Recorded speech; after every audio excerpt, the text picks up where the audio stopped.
Hey, welcome to Dawn. It's Holes here, and I'm so excited to chat to you today about being who God has made you to be. It's so easy in life to see a relationship with Jesus as a bonus, as an add-on, as something extra within your life. But when you transition this thought to actually not being an add-on, but being the main thing, that's where everything changes. And that's where everything changed for me in my life, in my relationship with Jesus. I think sometimes we ask the question, what's God's calling for my life? What is the big thing that He wants me to do? What is it on the macro, the large scale? And then once I know that, I'll be able to run with it. I'll be able to go. That's the information that I need to know. And don't get me wrong, that's really important to know. God gives us purpose, and He gives us dreams, and He gives us visions, and He gives us desires.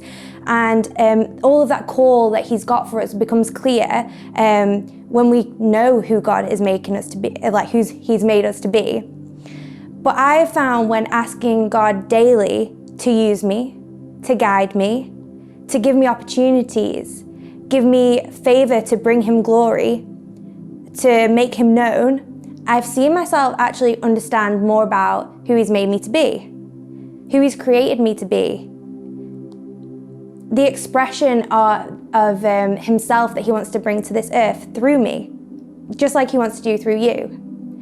It's really important that daily acknowledgement of inviting God into our lives, asking the questions, saying, you know what, today is about you. What can I do to serve you today? And I think that sometimes we miss this and we go, what's the big picture? What's the big game plan? And I'll just shoot for that, rather than going through the daily life with Him. God wants to walk life with you. But I do understand, like, saying all of that, like the world we live in today is very confusing. It's very nerve-wracking. There's a lot of things going on, and sometimes we just want maybe that security of understanding the big picture. So I want to give you this passage today. I want to give you some maybe peace, God's peace. I want to give you some, just some clarity maybe. Maybe that's what you need, just to know what God has got for you, and to give you maybe the stability and the firm foundation for you to be able to be all that God's called you to, and some confidence in Him and for what you're facing.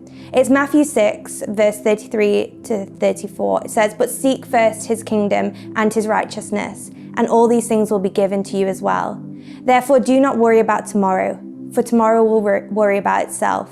Each day has enough trouble of its own." Isn't that true?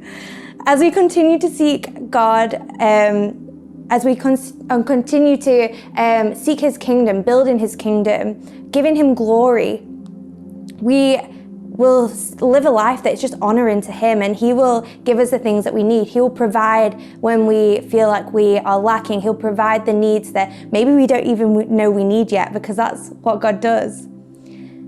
We get to sit in such a privileged position where we don't need to worry about tomorrow. Because it is true, there's plenty of stuff to be worrying about, even just not even like on a big scale when we think about the world right now, or the country that we live in, or anything like that. Just literally in my life, I've got a million things I could be worrying about for tomorrow, and I'm sure you do too. But we get to be able to rest and be present in God, and trust that He will show us the next steps when the time's right. So I really want to encourage you to invite God into your day, daily, every day. Present yourself to Him. Say, God, use me.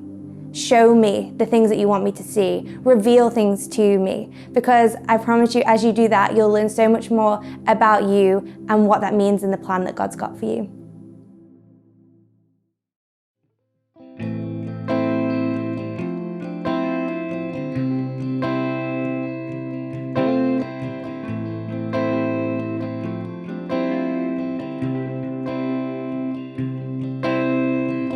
There's a grace when the heart is under fire,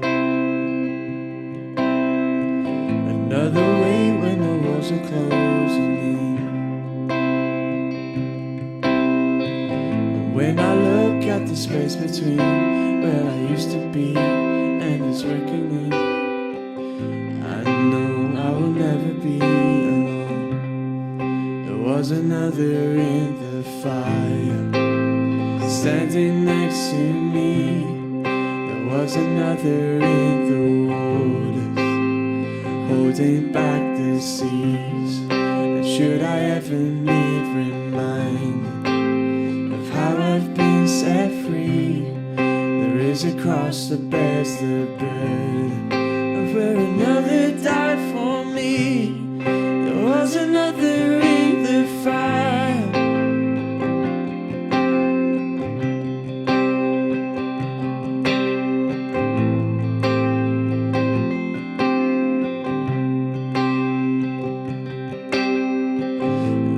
Debt left for dead beneath the waters.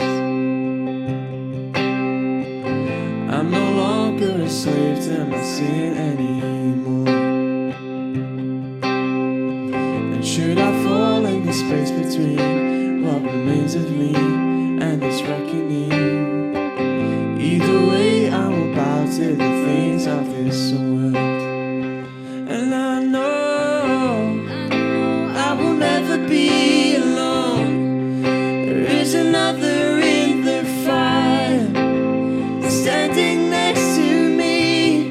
There is another in the waters, holding back the seas. And should I ever need reminding what power set me free, there is a grave that holds nobody, and now the power lives in me. And I can see the light in the darkness as the darkness bows to him. I can hear the roar in the heavens as the space between was sin. I can feel the ground shake beneath us as the prison walls cave in. Nothing stands between us. Nothing stands between us.